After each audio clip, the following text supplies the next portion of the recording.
Okay, it says that I'm live, but I've been noticing that a lot of the time when I go on to YouTube for the playback, there's like the whole first half of what I'm saying has already been cut off and everything. So I'm just gonna kind of vamp, but and it's not supposed to start for another minute. It says I'm live. Sure, why not? So hi, my name is Michael Don Brooks. And I'm here at Coffee Me Crazy Coffee Roasters here in San Antonio on the northwest side. It's on Tezel, really great roaster. I've done a couple of live events here, book readings and book groups and stuff like that. So this is an awesome, awesome place. I love it here. And they have cinnamon rolls, like cinnamon rolls this big, and um, yeah, they're making everything from scratch. They're making everything daily. They have a lot of vegan options. It's just, it's a really great place. Totally recommend it. We should come and hang out. Okay, so that's the plug for them. As you can see, there's art behind me, like beautiful local artists sell their stuff here. And yeah, it's a really cool place to be. I'm actually in this tiny little room. I don't know if it's going to help with the sound or not. We'll see. This is a fun experiment. We're experimenting. Experiment with me today. I wanted to see how this would go. I've been thinking about doing a live reading of my books um, for a long time. Ever since I first published book one, Misty Fairchild in the Heart of Alignment, I have been thinking that it might be fun to do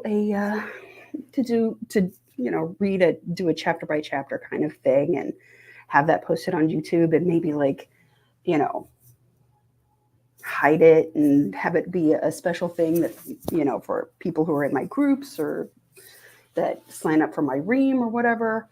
Um, we'll see what I do with this. We'll see. Maybe this will stay up forever. Maybe it won't. We'll see. Maybe I'll read the whole book.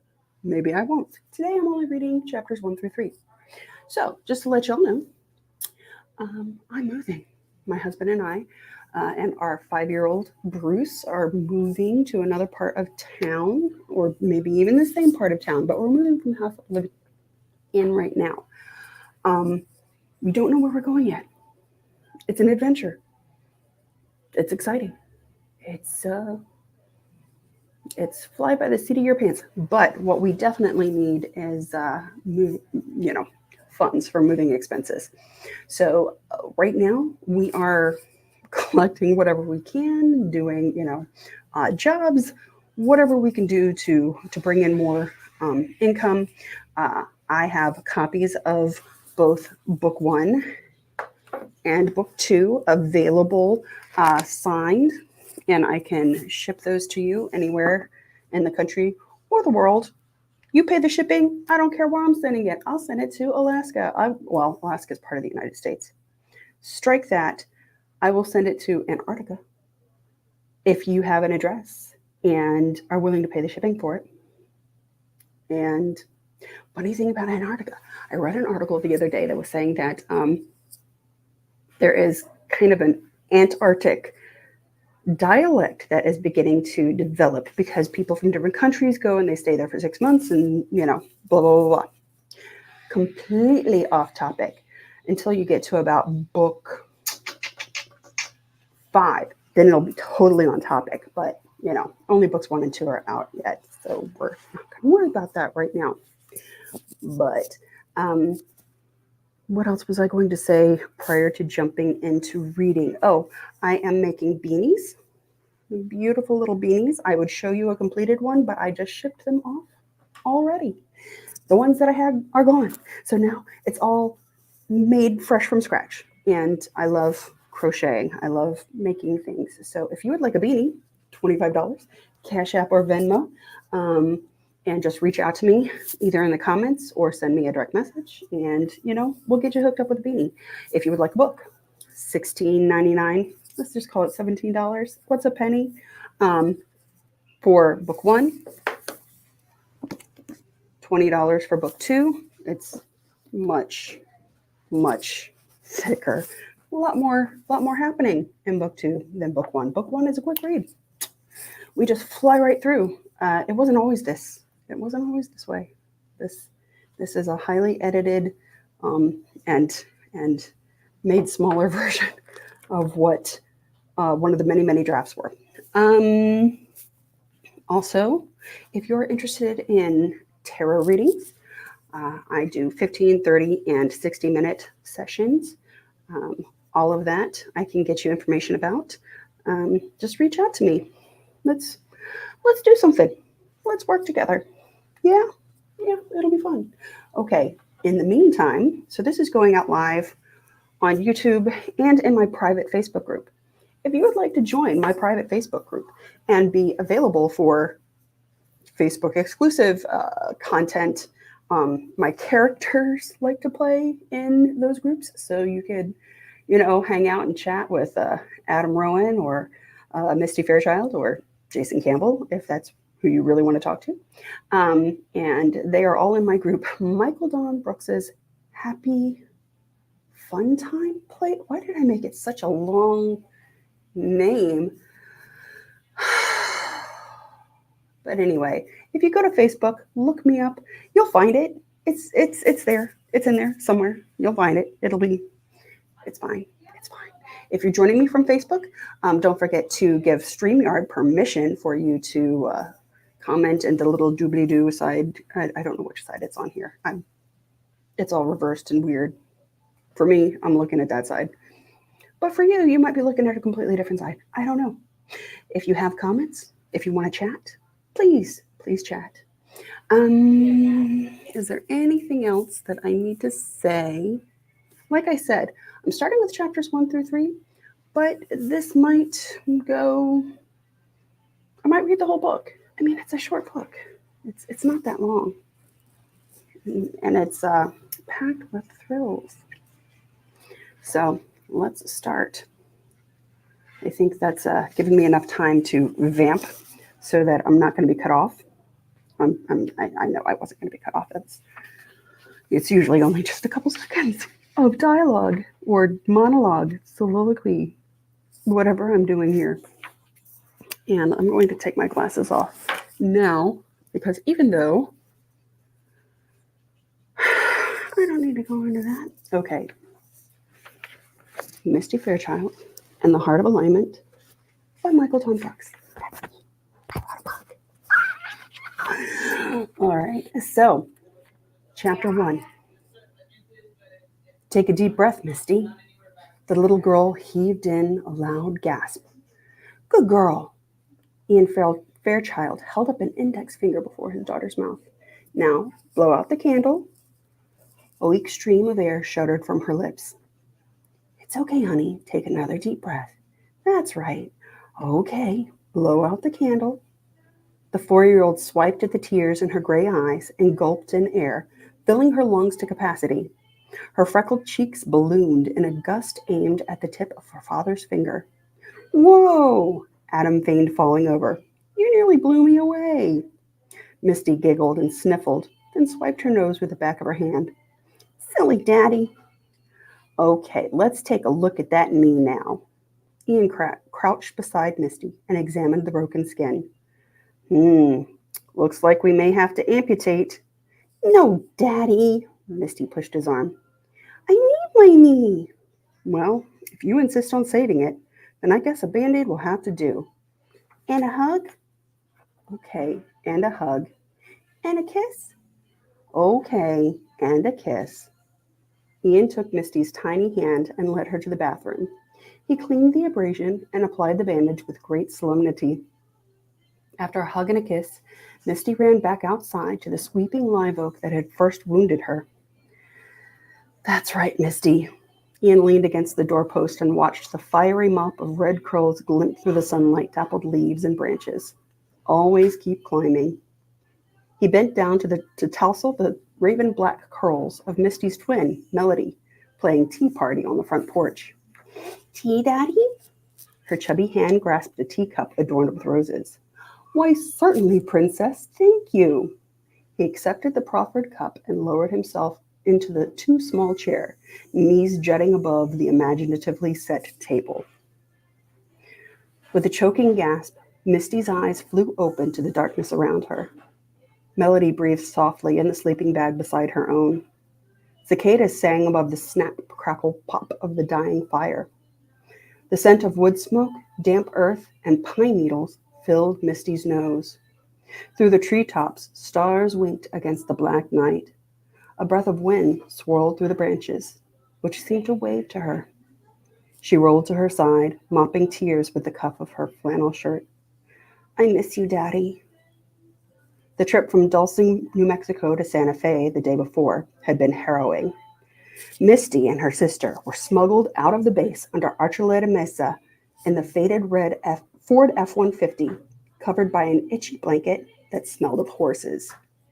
In Santa Fe, a kind old man in a straw cowboy hat helped them out of the bed of the truck at a bus station. Misty stretched her arms, legs, and back. She looked around, blinking in the dazzling sunlight, and trembled. It was the first she'd seen the sun in years. The glow of daylight on Mel's pale face made it almost hard to look at her. The twins squinted at each other, a mixture of apprehension and hope. The old man handed them each a small backpack. There are bus tickets inside. I'm sorry I can't do more. He spoke barely above a rushed whisper. His eyes shifted left to right the whole time, searching over their heads. Your bus is leaving in 5 minutes from over there. He pointed to a Greyhound bus nearby. Hurry, don't talk to anyone. If anyone approaches you, run. He leaned down and grasped them each by an arm and looked them in the eyes for the first time. Fear and concern showed in his weathered face. I know it's not much. I only wish we could save more of you. He fixed them both with a sharp gaze. You'll find what you seek in comfort. Trust your hearts. Trust your spirits. The Great Spirit will guide you. The stranger crushed them both in a bear hug, then shoved them towards their bus. He jumped back into his truck and peeled out of the lot. Misty opened her backpack and found an envelope on top. Inside was a bus ticket from Santa Fe, New Mexico to Comfort, Texas, as well as a New Mexico state-issued ID with her picture, but a different name, Greta Farley. Birth date, the ID said she was 18 instead of 17, and an unfamiliar address. Also, inside was a bit of cash. Misty tipped the envelope toward Mel.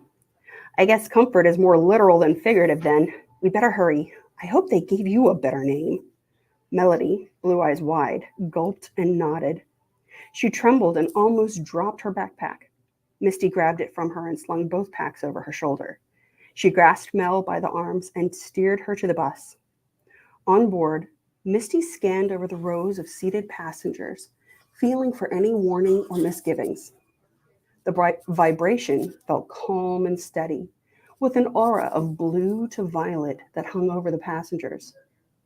Only a few punctuations of orange and yellow spiked through the bus, but there was nothing to give Misty any alarm. No one looked at them or seemed to notice them at all. Misty thought it was strange that about half the passengers wore masks over their mouths and noses, but dismissed it quickly. Once settled in the furthest empty seats back, she pulled the ID out of Mel's envelope. Well, Vivian, I hope we have a smooth, uneventful trip. We got one! Gloria Rowan Beaumont's voice rang through the ancient intercom system until the subterranean compound under Rowan Mountain reverberated. Dylan Rowan let issue 1 of Superman, son of Kal-El, drop to his chest and heaved a sigh. He reached for the box next to his bed and pressed the button to the office. Aunt Glo, do you have to do that every time? In response, the Ghostbusters theme pumped through the speakers.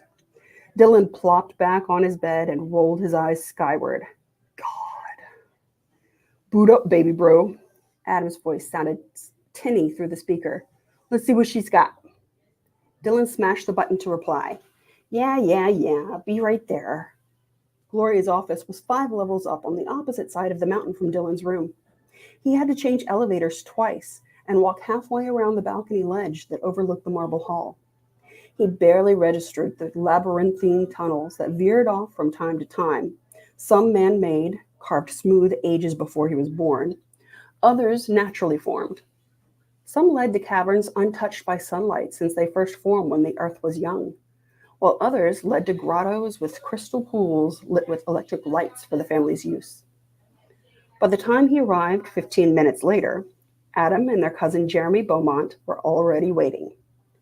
Adam lounged in one of the high backed leather chairs, his sneakers propped on the edge of the large mahogany desk.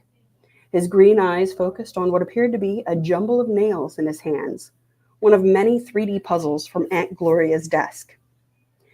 Adam took after their dad, tall with rugged good looks, though he had their mom's green eyes and blonde hair.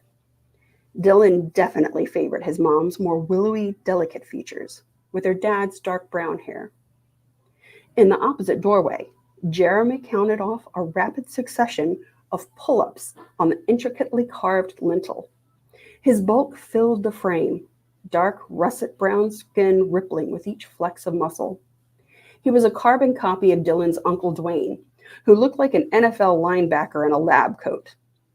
From Aunt Gloria, he had inherited a lighter complexion and humorous smile.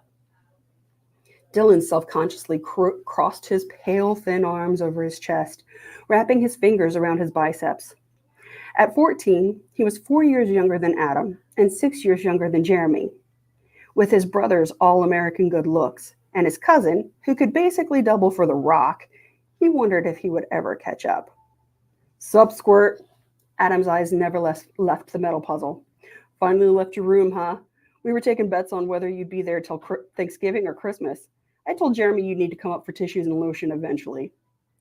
Dylan glowered and slumped into the chair opposite the desk. "And further deplete your stockpile? You need them far more than I, brother dear. I've noted the distinct dearth of visitors to your boudoir." Adam paused his puzzling without looking up to gesticulate a helpful suggestion to Dylan with his middle finger. Okay, calm down, children." Gloria peered at the boys over her half-moon glasses. She took them off and let them hang on the ornately beaded cord around her neck. Her hazel eyes, so much like Dylan's, sparkled with fun. "How's about a case just in time for Halloween?" Dylan flounced back in his chair. "Do we have to go? Why can't Mom and Dad do it themselves?" "Because Mom and Dad have another matter to attend to in the opposite direction." Cynthia Rowan glided into the room and planted a kiss on Dylan's head. "Oh, son, promise me you will shower as soon as we're done here." Dylan huffed. "How far is it?" "Down the hall about 50 feet. Adam's eyes remained fixed on the puzzle. "You know, in the same room with the toilet. Use soap. That's the foamy stuff." Dylan kicked Adam's feet, knocking them from the desk. Adam glared at Dylan, then chucked the nail puzzle at Dylan's head. "Ow! You could have put my eye out. Mom!" "Enough." Cynthia put her hand lightly but firmly on Dylan's shoulder and gave a meaningful look to Adam. "All right, Glow. Dylan wants to know where they're going." "Texas. There's a situation down there where we need you three to check out." Adam and Jeremy exchanged pleased grins. Dylan lolled his head back on the headrest with an exasperated sigh. Adam pushed himself out of the deep leather chair. "All right, then. I'll start loading up the equipment. When do we fly out?" "No," said Cynthia. "You'll be taking the schoolie." Adam slumped back in the chair. "Are you serious?" "The ghoulie schoolie," said Dylan. "Yes, the ghoulie schoolie." Garrett Rowan joined his wife beside Dylan's chair. "Mom and I have some serious business to attend to over the next few weeks, and we know you three can handle this." Dylan ran his hand through his hair, rubbing the tender spot where the nail puzzle had hit. "It'll take days to drive to Texas from Pennsylvania. Why can't we just fly there and back?" Cynthia rubbed his shoulder. "You thought you would like a chance for an adventure. You know, get out of the mountains, see the country, glamping across America in autumn. Who could ask for more?" Adam snorted. "The ghoulie schoolie is not glamping. There's nothing glamorous about it. An old Bluebird school bus will never be glamping." Garrett grinned. "Hey, we did a lot of work to make that old Bluebird into something beautiful and comfortable for our family. You boys should show more respect." Jeremy shoved Adam's shoulder. "Come on, It'll be fun." He looked at Dylan. We can all do some bro bonding on the road. Dylan made a strangled noise in his throat. All we ever do is bond. No, said Aunt Gloria. All you ever do is hang out in your separate rooms doing your own thing. We never see any of you between studying or playing video games or whatever it is you do behind closed doors. Go. Eat at Waffle House. Find the largest ball of twine. Discover the cleanest restrooms in the USA. Come back with south of the border bumper stickers. Cynthia joined in. Dylan, think of all the things you can put in your homeschool portfolio this year with a cross-country trip. Maybe, Dylan said. I guess I could knock out some history credits with all the Civil War battlefield stuff along the way. The boys spent the rest of the afternoon packing and loading up the schoolie. The Ghoulie Schoolie, as the old renovated Bluebird was lovingly known, had been Rowan Inc.'s go-to mode of travel for long distances for almost 2 decades. When the boys were small, Garrett found a deal on the bus and towed it to the garage under the mountain, where he worked on it for over a year with Jeremy's dad, Dwayne, to make it run. Cynthia and Garrett's sister, Gloria, gutted the insides, creating a comfortable and aesthetically pleasing home and office environment. Gloria designed the layout, and Cynthia applied the artistic elements. In the end, it slept up to 10 people, had a functioning full kitchen, fully stocked with a collection of Cynthia's hand-thrown pottery mugs, bowls, and plates, a bathroom, and even a tiny, beautiful blue enamel wood stove. The whole thing was painted a rich purple with pink and green polka dots, the sides and hood emblazoned with Ghoulie Schoolie in a fantastical hand-painted font. The boys found it delightful as children, but a keen source of embarrassment as teens. They loaded all of the tools of the paranormal investigation trade, recording equipment, monitors, cables, night vision, and full-spectrum cameras, as well as hooked up Garrett's classic 67 Ford Galaxie 500 behind. At least we can travel in some kind of style eventually, Dylan muttered. Misty and Mel stopped in Amarillo for a couple of hours layover. The tightness in Misty's belly hadn't subsided. Still, it felt good to stretch her limbs in the warmth of the sun. Her sister's trembling began to lessen. Misty squeezed Mel's hand. It's going to be okay, Mel. We're out. We'll make it. Her sister gazed back. I know. At least, I hope. Hope. Misty breathed in the fresh air deeply. Hope feels good, right? Mel relaxed a bit. Yeah, it does. The girls walked the concourse to stretch their legs, swinging their clasped hands between them. Misty pulled up short when Mel stopped, staring at something. Misty followed her gaze to a giant clock that flashed the date and time. It's almost Halloween. Mel's soft voice choked on the word. Her eyes glistened with tears. Misty squeezed her sister's hand and looked back at the date. October 10th, 2021. 5 years. She said it more to herself than Mel. She shook herself and cleared her throat. It really has been 5 whole years since we lived in that hole. We lived in that hole. Mel hitched a sob in her throat. She straightened her thin shoulders and slid an arm around Misty's waist. Yes, but we're out now. She leaned her head on Misty's shoulder. Everything's going to be better now, right? She glanced up with her big blue eyes. Trepidation rippled through Misty. She heaved a breath. It's got to be. Lunch was a revelation. It had been ages since the girls had eaten a real corn dog. Mel moaned over the giant pickle she ordered. Oh my God, miss, I can't believe we're eating real food that hasn't been rehydrated. She offered the pickle to Misty for a taste. The bite crunched in a satisfying way. Juice squirted out of the corners of her mouth. Her jaw tightened with a face-puckering tang. Misty scrunched her eyes and nose and pursed her lips. Dear God, that's sour. How can you eat that? Mel turned wide eyes on her twin. Quite easily, thanks. I'll take it back if you can't appreciate true flavor. Misty gladly handed it back. In the restroom, they took immediate advantage of the sinks to freshen up as best they could. After they had washed off the smell of the horse blankets and years of underground dwelling, they dug through the backpacks. Each pack had a change of clothes, jeans, t-shirts, and flannels. They changed out of the pale yellow tracksuits that had been their uniforms for the last half of a decade stuffing them deep down in the trash can. The clothes were a little big, but the denim and soft cotton felt amazing on Misty's skin. She breathed a sigh of relaxation and stretched with the soft fabric. Brilliant, she murmured. She turned to Mel. Ready to catch a bus? Her sister nodded with a huge grin. They stepped out of the restroom door into a red, buzzing wall of nausea. Mel stopped short and grabbed Misty's hand.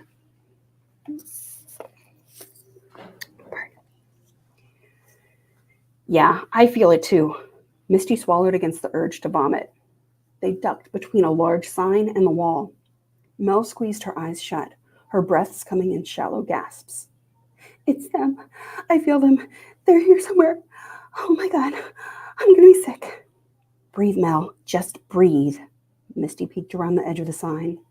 She couldn't see Damien or Adrian Lee, but she knew that rising gorge sensation very well. The twin brothers inspired an aura of sick terror when they were close. Misty had never known anyone else like them. A familiar male voice whispered behind her. Who are we hiding from? Misty jumped and spun around. A young man with auburn hair leaned against the sign, his arms casually crossed. He grinned at Misty and Mel. Misty flushed cold and hot. Jason! From you, you traitor! Jason clutched his heart with a pained expression. Ouch, miss. We're just here to bring you home. That place isn't home. It's a hole. Misty stepped closer to him, shifting to a softer tone. But you're out now, just like us. Come with us. Ditch the Lees. A shadow flickered in his violet eyes, but Jason's grin remained fixed. Can't do that, miss. You and Melly need to come back with us. No. Mel stepped forward between Misty and Jason. We don't. She kicked him in the shin. Jason's cheeks flushed red. What the hell, Mel? There's no need for violence. Misty aimed a hard kick a little higher. Jason hit the ground with a wheezing gasp. The girls ran. Oh, come on. Jason's voice popped into Misty's mind, even as he writhed on the floor. You know they love it when you run. She could feel the hot pain behind his glib warning and smiled to herself. Might want to get some ice for that, Jason, she thought back. The girls raced down the concourse, losing themselves in the crowds and lines. The buzzing nausea that foretold the Lee boys guided them. The more it lessened, the more distance they felt between them. They headed back toward the buses, hoping to board undetected. Misty and Mel crept along the side of the bus, stopping to breathe, listen, and feel for any indication that they were followed. Mel gulped a breath. Do you think they know where we're going? Probably, said a smooth baritone. Misty and Mel whirled around to find Jason leaning against the bus. Hey, chicklets. Come on, Jason. Just let us go. The Lees will never know. Tell them I kicked you in the nards again. No can do, miss. Sorry. Jason shifted his gaze over their heads. Misty spun around. Two medium-built, dark-haired men in their early 20s flanked the girls. Their identical black eyes glittered, but their faces showed no expression. Malice waved off of them. Oh my God, Misty shrieked. What did you learn to sneak? Jason chuckled. You can teach an old dog new tricks. Am I right? Icy energy crackled above Misty's head from the Lees to Jason. Yes, Adrian, it's just an expression. I know you are neither of advanced years nor a canid. Why are you guys so frickin' weird? Misty and Mel couldn't move. Ladies, you know how this goes. Cooperate, and Damien and Adrian won't turn your brains to mush. We'll return home all nice and peaceful like and go back to doing what we do. Misty strained against the energy that held her. What we do is unconscionable, Jason. How can you be okay with any of this? None of this is you.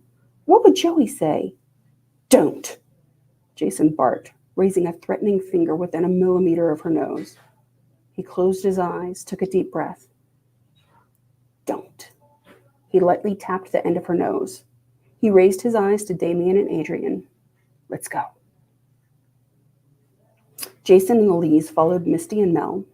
Each involuntary step brought Misty's knees straight up to form a 90-degree angle, with her leg before slamming her foot firmly down on the ground with an audible stomp. Her arms remained rigidly at her sides, unable to move freely. My dudes, can you make them look more natural and less high school marching band? Energy flowed through her limbs in a more fluid motion. Her arms swung languidly at her sides, and her strides grew uncomfortably longer. Jason snorted a laugh. Stop. You're going to draw too much attention if they look like they're interpretive dancing their way out of here. We're not applying for the Ministry of Silly Walks. Just make them look normal. He lowered his voice and muttered, not that either of you know what normal is.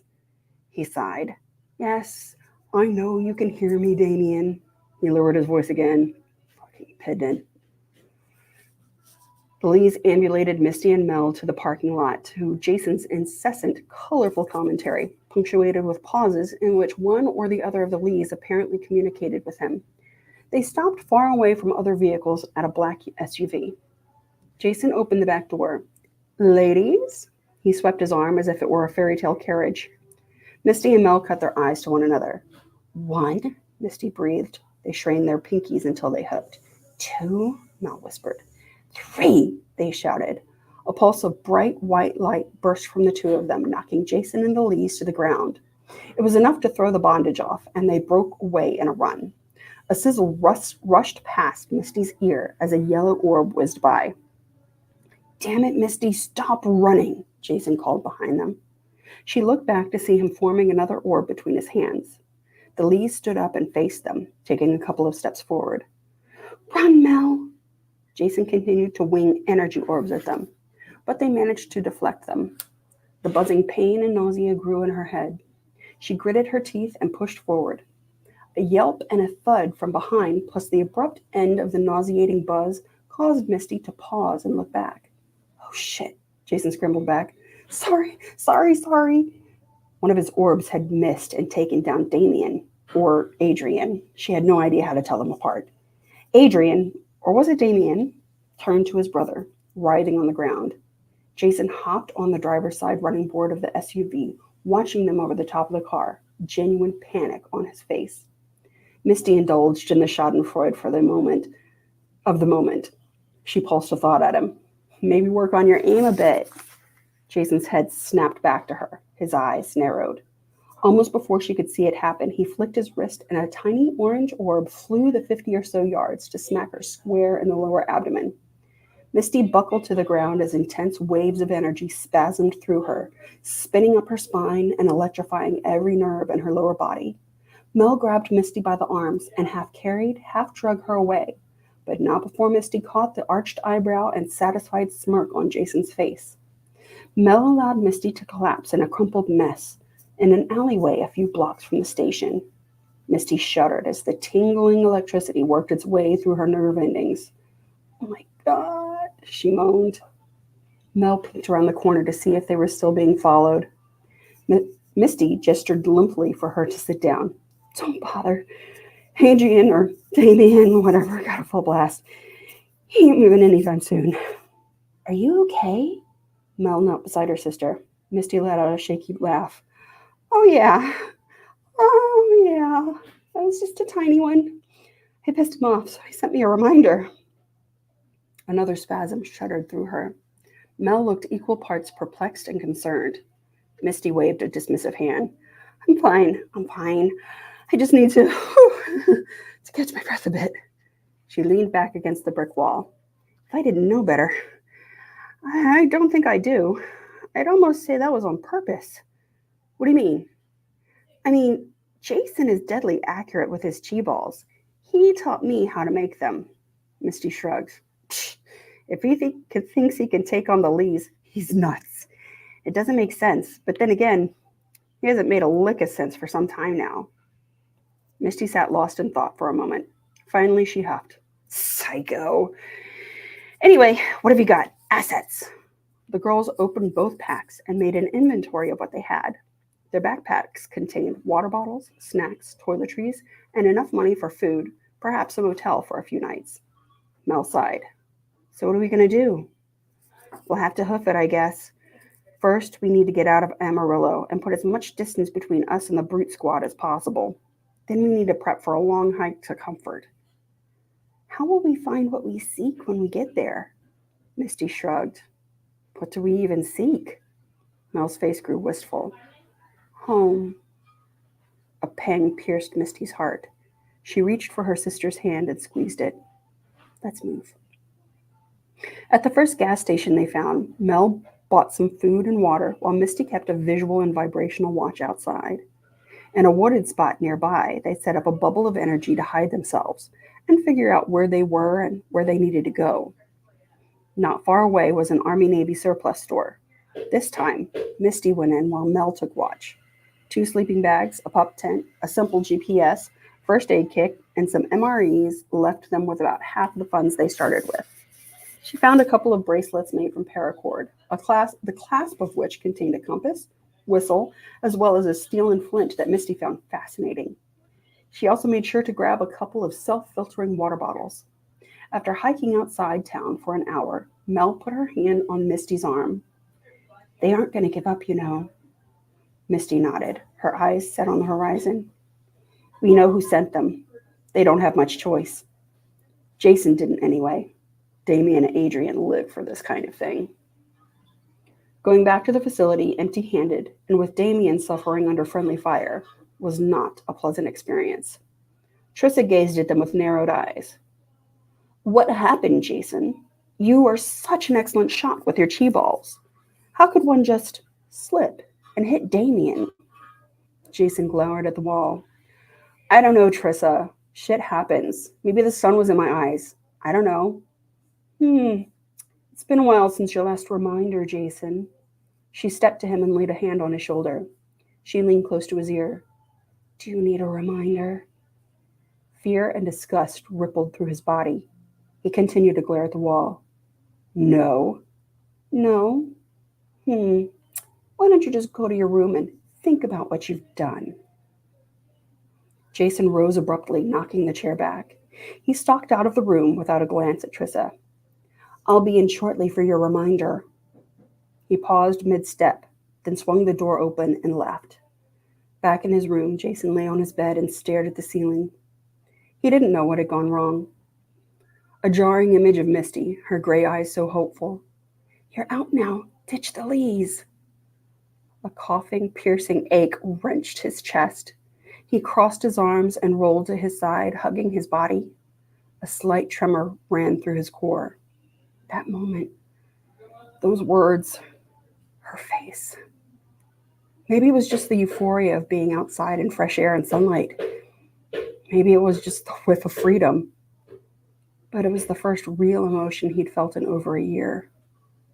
It felt like hope, and it terrified him.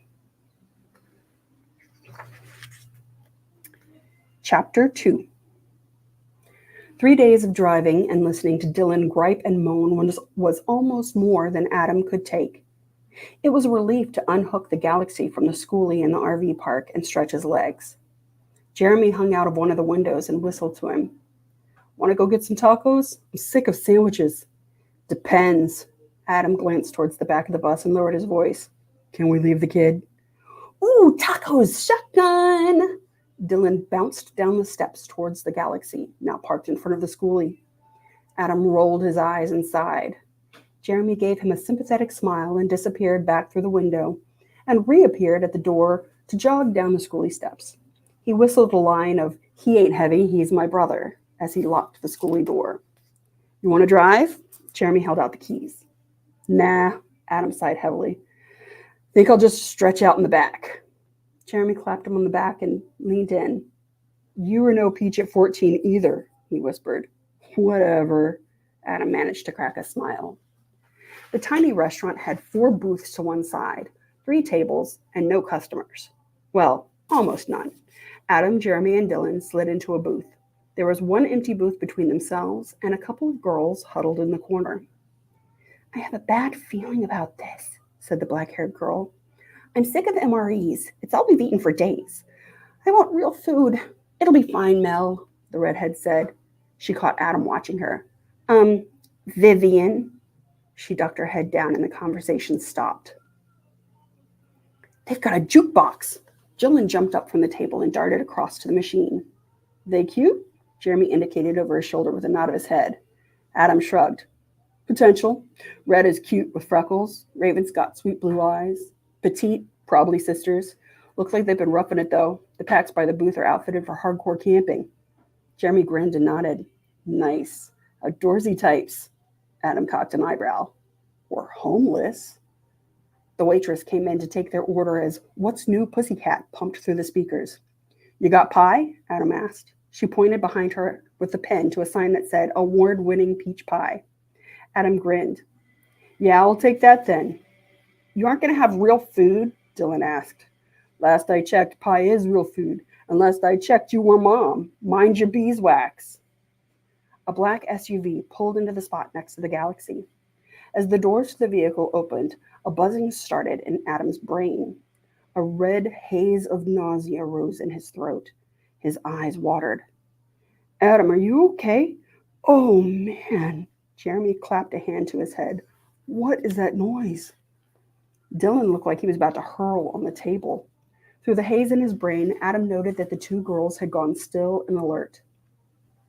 Red turned to pierce him with a panicked gaze, gray eyes wide with terror. Help us! Her mouth had not moved, but the words were as clear as if they had been shrieked in his ear. 3 men walked through the door, all wearing aviator sunglasses. The tall, auburn-haired guy removed his sunglasses. Adam thought he looked to be around his own age. The tall young man scanned the diner. His face lit up when he spied the two girls. The dark-haired men behind him did not move. They stood with hands clasped in front of them, giving off a distinct Men in Black vibe as they flanked the door. Their companion strolled over to the table with the girls. He slid in next to the redhead, who appeared to be trying to press her sister through the wall. Misty, Millie Mel's. Imagine running into you. Here, in the middle of nowhere. A Cheshire Cat grin revealed a pair of deep dimples. How are you doing since we last saw each other? As you can see, Damien is well recovered from our little mishap. One of the men by the door turned a stony face toward the table. The young man beamed a dimpled smile at him and winked back. The MIB guy turned his face forward once more, with the slightest downturn to the corner of his mouth. Let's go, Jason. The girl's voice was low, but loud enough for Adam to hear. Oh, don't be like that, Misty. Let's blow this popsicle stand and go home. No hard feelings, no grudges. He tilted his head toward her with lowered lids and a tiny smirk. I've missed you, you know. The girl bristled, teeth clenched. You have a funny way of showing it, with all the stalking and kidnapping.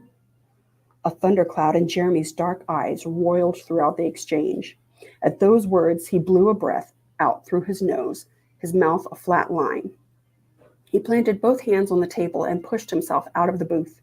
He rose from his seat like a mountain and turned towards the girl's table, fists loose but ready by his sides.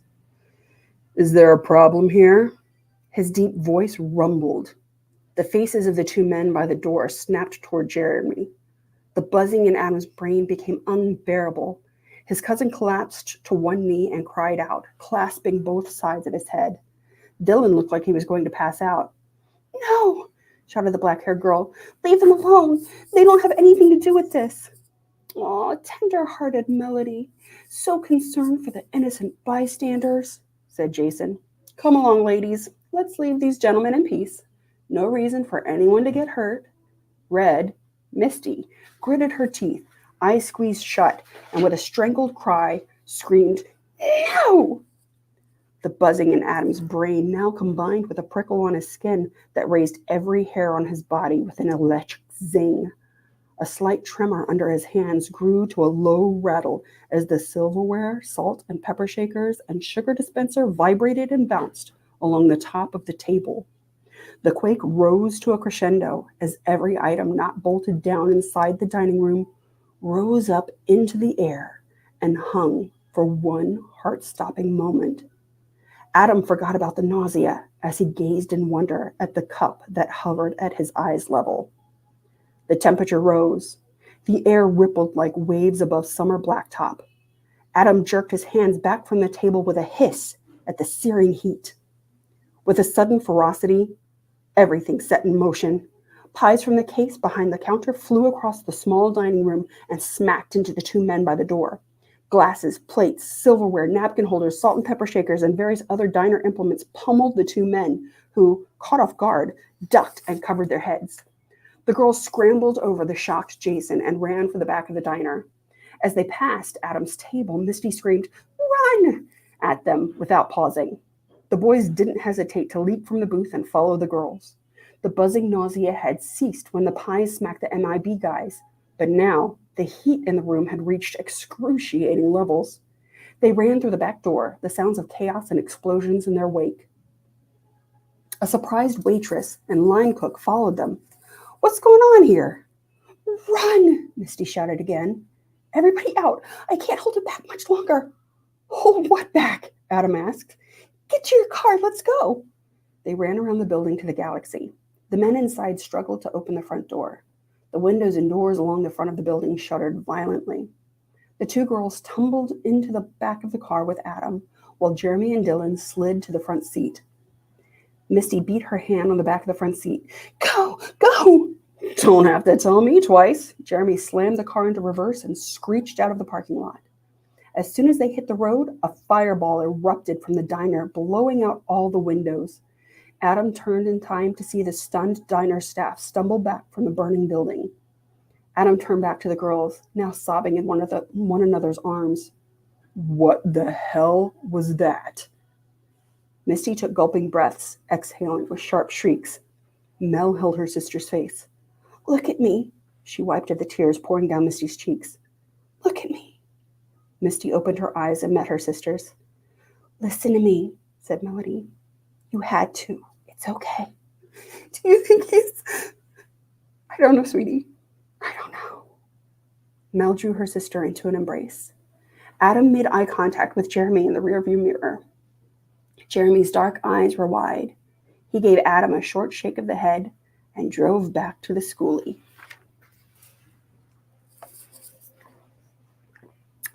Chapter 3. The group was silent and somber as they exited the Galaxy and climbed up the steps into the schoolie. "Welcome to the Ghoulie Schoolie," Adam said as he swept his arm in welcome.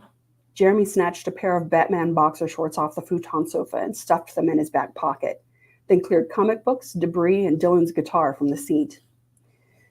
"Dylan, get the girls a glass of water and start the tea kettle," Adam ordered. The fact that Dylan jumped straight into action and didn't attempt a protest proved how rattled the kid was. "Please, sit." Jeremy gestured to the futon again. The girls had stepped in front of the sofa, but seemed unaware of its presence. They trembled, with wide eyes, clinging to each other. "Here," he said, patting the cushion. The girls sank to the seat as one and continued to stare ahead. Dylan put the glasses of water in their hands, which they took without acknowledgement. Jeremy looked at Adam in alarm. "Blankets," said Jeremy. "Shock," he mouthed at Adam. Adam sprang to the back of the bus and grabbed a couple of blankets, wrapping them around the girls. The boys stood back and stared at them, at a loss as to what to do next. Once more, Adam and Jeremy exchanged helpless looks. Dylan swiveled his head between his brother and cousin. "What happened? Why did the diner blow—" "Shh!" Adam made a sharp, silencing gesture at Dylan, still staring at Misty and Melody. "Come here, Dilly." Jeremy pulled Dylan under his massive arm. "You okay?" he asked quietly. Dylan shrugged and shook his head. Jeremy squeezed him in a one-arm hug. "Let's have a seat." The tea kettle whistled and everyone jumped. Adam darted into the kitchen area and pulled his mom's mugs from the tiny cabinets. "All right, we've got English breakfast, Darjeeling, hibiscus, Earl Grey." "Oh!" Misty looked up, but not towards anyone. "Thank you." Adam studied her for a moment. "Earl Grey it is, then." He busied himself with filling the mugs, putting all his focus into not shaking boiling water all over. Damn, he breathed. Jeremy appeared by his side, taking the filled mugs and placing them on the table. He squeezed Adam's shoulder. "Have a seat, cuz." Adam nodded. The boys sat at the table across from the futon. "Take your time," Jeremy said in a coaxing tone. "You're safe. Why don't you have some of the water while the tea cools a bit?" Misty snatched a mug from the table and gulped the hot tea. "Or not?" Adam cut a glance at Jeremy. "I'm sorry. Thank you." She took a deep breath and another sip of tea. I've never made a fire that big before. It kind of drained me. Yeah, happens to me all the time, Dylan said. Then, ow, when Adam kicked him under the table. Mel barked a short laugh, then covered her mouth with a sheepish look. I'm Mel. Misty gave her a warning look.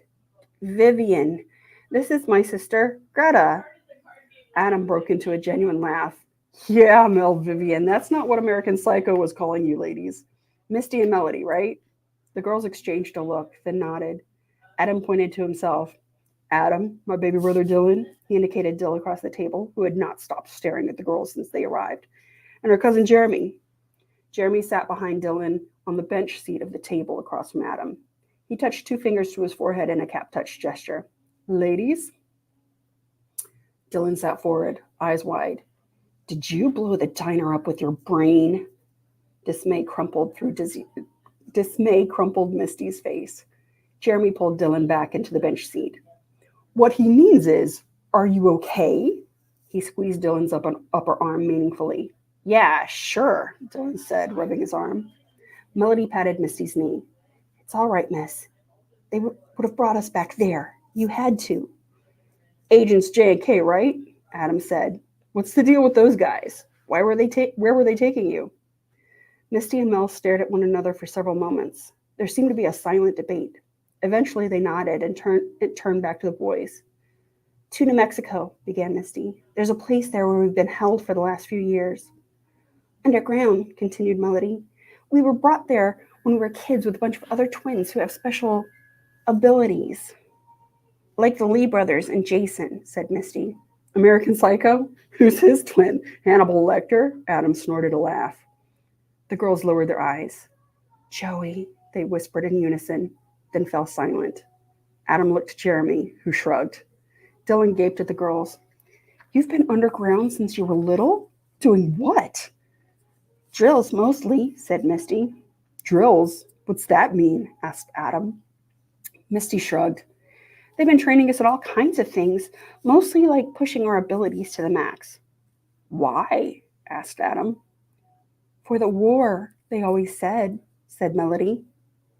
What war? Asked Jeremy. The big one, Misty said solemnly. Silence hung in the air at these words. Finally, Jeremy cleared his throat. So, just who are they? Misty glanced at Melody. The government. Adam threw back his head in a guffaw. Oh, please.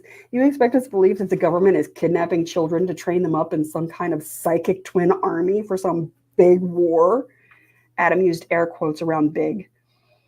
He looked back at his little brother. Dylan, close your mouth. This is a bunch of bullcrap. Dylan turned to Adam and pointed to Misty. She blew up a diner with her brain. Adam rolled his eyes. She claims to have blown up a diner with her brain. For all we know, they set up a bunch of explosives before we walked in. At this thought, Adam turned a suspicious eye on the pair. And now we've invited them and the schoolie. They could be some kind of domestic terrorists. Misty's cheeks flushed crimson, her eyes set in a firm line. Something about the glint in her eyes unsettled Adam. A needle-like tone insinuated itself through his ears, burrowing towards his brain. Sweat broke out on his forehead and upper lip as the temperature in the schoolie rose at an alarming rate. Melody grabbed Misty's knee, and the tone ceased. The temperature dropped to a bearable level. Whoa, slow your roll, Adam. Jeremy reached across the table to grab Adam's arm. Adam sat back down from his half-risen posture and met Jeremy's calm face. Okay. I'm cool. He cut narrowed eyes back to Misty and swiped the sweat from his face with the sleeve of his flannel. Misty crossed her arms and tossed her curls. Whatever. Who cares if you believe us or not? It's not like you matter. She fixed Adam with a withering glare. You are a small thing. The spark in her eyes sent a chill up his spine and a shiver through his belly. Adam leaned forward and tilted his head. Are you threatening me? The barest hint of a growl rasped his throat. Hey. Jeremy pushed Dylan off the bench so that he could almost stand to his full height between Adam and Misty. Adam, no one is threatening anyone. Misty? He did his best not to loom over the girls. May I remind you that we are here to help you, even if we are small things. A blistering standoff held everyone in suspension for several breaths. Dylan stared up from the floor of the schoolie, while Jeremy held out his hands between Adam and Misty, who glared one another down. Melody glanced back and forth from Misty and Adam, then to Jeremy. She giggled. She looked up at Jeremy again, and another laugh burst from her lips. She pressed both hands over her mouth, but could not contain her fit. Small. She gave up to a full belly laughs and rolled on her back on the futon in gales of cackles. Misty's lips twitched. She watched her sister's hilarity until she broke out in a full smile and chuckles as well. Sorry, Adam, she blushed, which was much more reassuring than the glowering rage her face displayed moments ago. We've been under a lot of stress lately. Melody's peals of merriment burst even louder. Stress! She choked out between gasps of glee. Stress! Misty collapsed into giggles with her sister on the futon and cast a shy glance back at Adam. Another sensation shivered through Adam's belly. This time, it wasn't fear, but it was no less disquieting. Mel couldn't remember beholding anything as whimsically charming as the Ghoulie Schoolie. The boys were eager to show the girls around the bus, and they started at the front with the driver's seat. Mel had never been behind the steering wheel of a bus before, and she had no idea there were so many switches, buttons, and levers involved. Still, it seemed there were far more than could be accounted for on a regular school bus. Mel looked at all the gauges and dials on the console. Most of them made very little sense to her. Almost nothing looked like the console of her mom and dad's car, from what she could remember as a kid. Where's the gas gauge? Dylan snorted a short laugh, and Adam and Jeremy exchanged a quick look. Huh, said Adam, hands on hips. It's that one. He waved vaguely at the entire console. He and Jeremy exchanged musing glances. It doesn't use gas, does it? Misty gasped. Adam looked to Jeremy, who shrugged. No, it doesn't. Is it electric? Asked Mel. It's, complicated, Jeremy finally said. Our dads did some tinkering and rebuilt it themselves. He shrugged with a grimace. Honestly, we don't really understand all of it. Come on back. Let's open her up. When Jeremy suggested they open her up, Mel was unprepared for the magical unfolding puzzle box that a few buttons and levers revealed. She had been surprised when Jeremy had been able to almost fit standing up inside even a modified school bus. But it was even more shocking to see just how much room was available. The sides expanded, bunks unfolded, more spaces opened, giving them all a lot more room to spread out. Everything was hidden behind intricately carved wood and beautifully delicate details. Still, even with her sight, which could see a lot, she couldn't see where all the space came from. She gazed about in wonder. Oh my word, it's bigger on the inside. Jeremy beamed. You have no idea. And come, see this. A few steps toward the back of the bus, there was an ornate wooden handle. He cranked it until there was a satisfying clunk. Check it out. He led her to a ladder, up which she discovered an entire second floor on the back half of the bus. She had no idea where they could have possibly hidden a second story. Maybe they were using some kind of pocket dimension. She giggled at the silly notion. She would love to take the whole thing apart and see how it all fit together. Where they had stashed the elements for the slides that opened up the downstairs into the size of a small apartment, she could not divine. But this second story, she was in awe.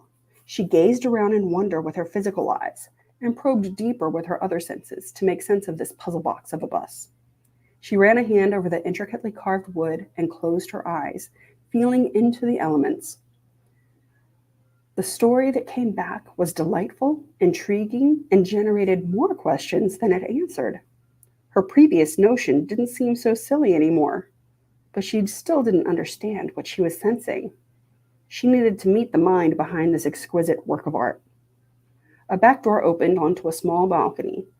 Jeremy pulled out 2 wooden folding chairs nestled into the wall and set them on the tiny patio, gesturing for Mel to take a seat.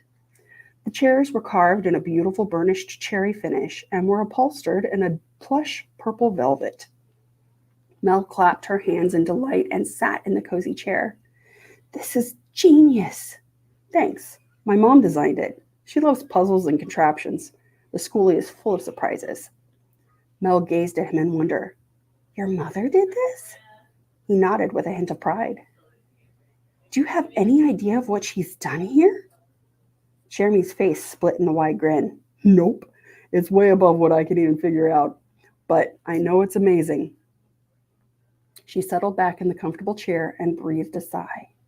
The camping spot overlooked the Texas hill country, a rolling landscape dotted with low trees and bushes. The setting sun peeked from behind the horizon, casting pink and orange beams across the valley below. Wow, she sighed. Despite being on the road for over 2 weeks, she and Misty had been looking over their shoulders, not enjoying sunrises and sunsets. 5 years underground, and she, 5 years underground, and she didn't realize until the sweet, piercing joy she felt right now how much she had missed the light of the sun.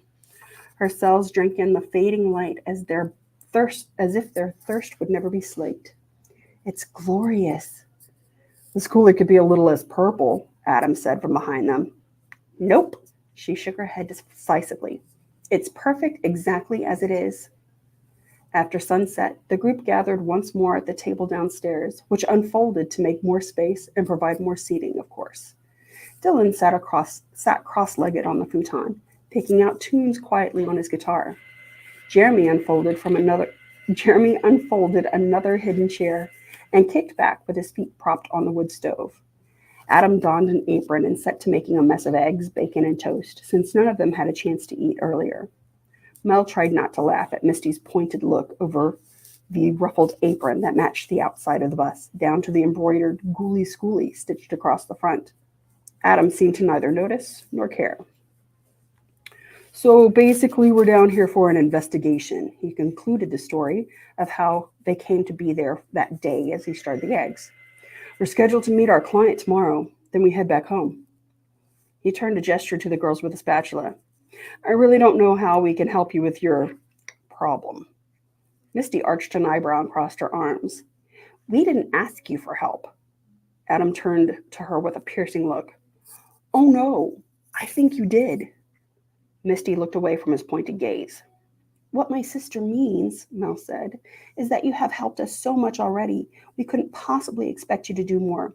From here, we just need to find our family, and we can do that on our own. But what if those guys aren't, Dylan mimed slitting his throat and made a squelching noise. Adam popped him with a dish towel. Watch it squirt, he warned. No, it's okay. Misty's voice trembled ever so slightly. He's got a point. I mean, losing Damien and Adrian, no skin off my nose, but Jason. Mel grasped Misty's hand. It wasn't his fault, Misty pleaded. They did stuff to him, to all of us. She stopped and wiped at her face with her sleeve. He and Joey were our best friends in there, whatever came later. Concern filled Jeremy's warm brown eyes. Don't you think more folks would be coming for you if those guys failed to bring you back? We should get you somewhere safe. Adam huffed at the stove. No. He turned and faced Jeremy. What does your mom always say? Jeremy pressed his lips together and spread his hands in front of him as if laying out all the facts. There's literally nowhere safer on Earth. That's not what Aunt Glo always says, Dylan said. Jeremy gave his cousin a side-eye glance. Look, Jeremy said to Adam's back, since Adam had huffed and turned toward the eggs once more. All I'm saying is that we can help in this small way. Adam whirled on his cousin, pointing the spatula at him. No strays, Jeremy. That's what Aunt Glo always says.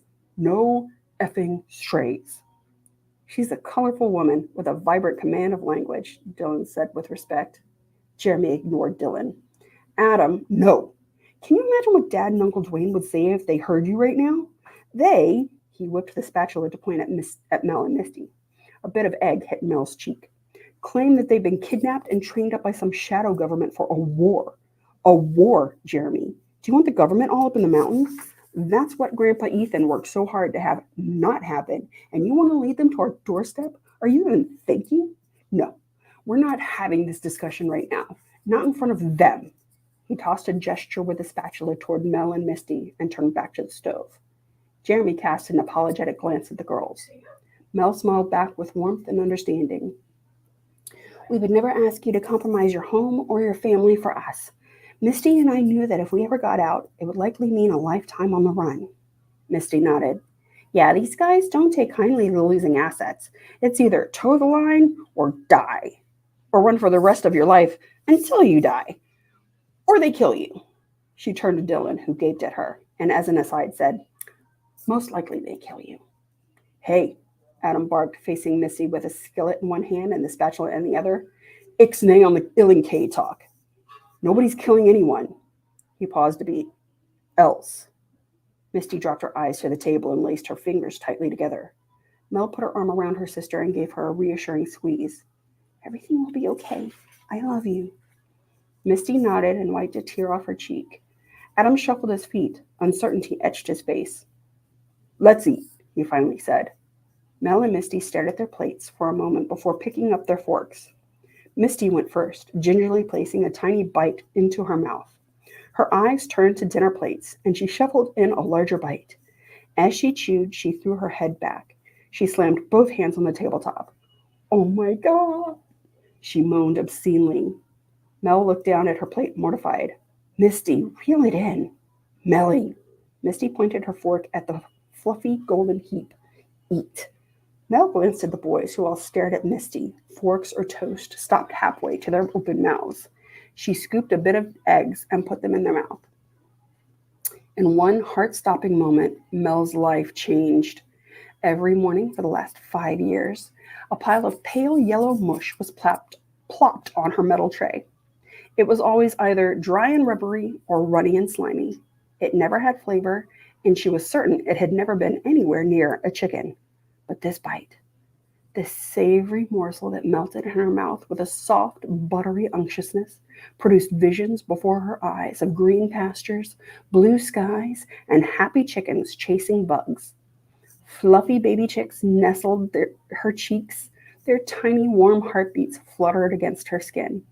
All was one, and one was all. Mel opened her eyes. Right? Misty asked breathlessly. She took another bite and let out a guttural moan. What is this? She demanded of Adam, stabbing her fork toward the eggs. Adam's voice squeaked a bit. He cleared his throat. Scrambled eggs? Scrambled eggs, Misty whispered in wonder. I've never... Oh my God. Mel noticed that Dylan had piled some eggs on top of his toast, though the first bite stopped, frozen, in front of his open mouth. She smeared a dollop of eggs on her toast and took a bite. Misty. She pointed to the eggs on toast. The rest of the meal was spent with Misty and Mel vocalizing their wonder and enchantment at traditional American breakfast foods. The boys shifted in their seats uncomfortably, eyes averted.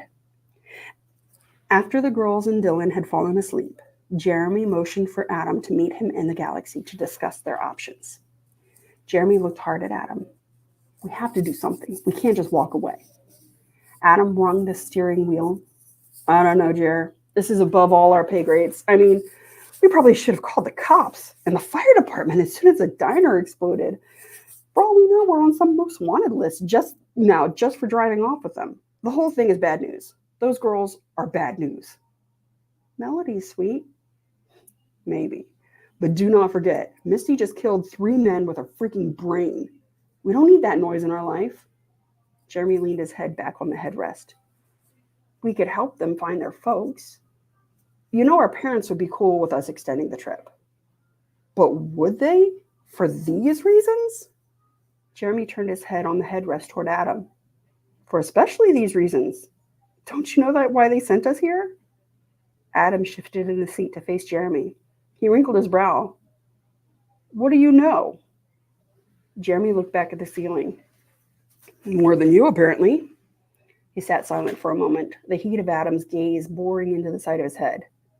Well, Adam gestured for disclosure. Jeremy turned his back against the door in order to face Adam. Look, I don't know how much I can even say. If Dad and Uncle Gary haven't brought you and Dill into the loop, it's probably for a good reason. Adam scoffed. So what? I'm not in the circle of trust? What the hell, Jer? Are we not down here for an investigation? That's not sorry. Are we not down here for an investigation? We're here because we've been asked to be. That's not cryptic or anything. How am I supposed to make decisions if I don't have all the information? Jeremy stared out the front windshield and pondered his options. Adam was right. It wasn't fair to send him in blind. But their folks had no way of knowing that Misty and Melody might show up and complicate things. There was a lot Jeremy still didn't know. The client was supposed to explain everything. He cleared his throat and ran a finger along the dashboard. I get it, Adam. I'd be pissed too. There's just a lot more going on than either of us know right now. From what I do know, these girls are part of what our family is working towards rectifying. How the hell would our folks know we'd run into these girls at that diner? Adam's eyes narrowed. Unless you knew. You picked the place. Whoa. Jeremy threw up his hands. Don't get it twisted, cuz. This is as unexpected for me as it is for you. We're here just to meet the client. I don't think anyone could have predicted Misty and Melody showing up like that. Adam stared at the steering wheel. Unless you're a psychic. Jeremy gazed out the window again. Outside, crickets and cicadas created a nighttime chorus. Minutes ticked by as the boys sat with their thoughts. Finally, Jeremy took a deep breath. I can't say what our folks knew or didn't about what we might encounter down here. The way I see it, we should take the girls with us. If we can't find their family, great. But they won't be safe, even if we do. It'll just paint a target on whomever we leave them with. Let's meet with the client and then take them home. With their family, if need be. Adam glowered. Peachy. If Misty blows us all up, I'm blaming you. Fair enough. And that concludes chapter 3. Thank you for joining us and reading along. And I will be reading more later. I'll keep you updated. Thanks so much. Have a great day.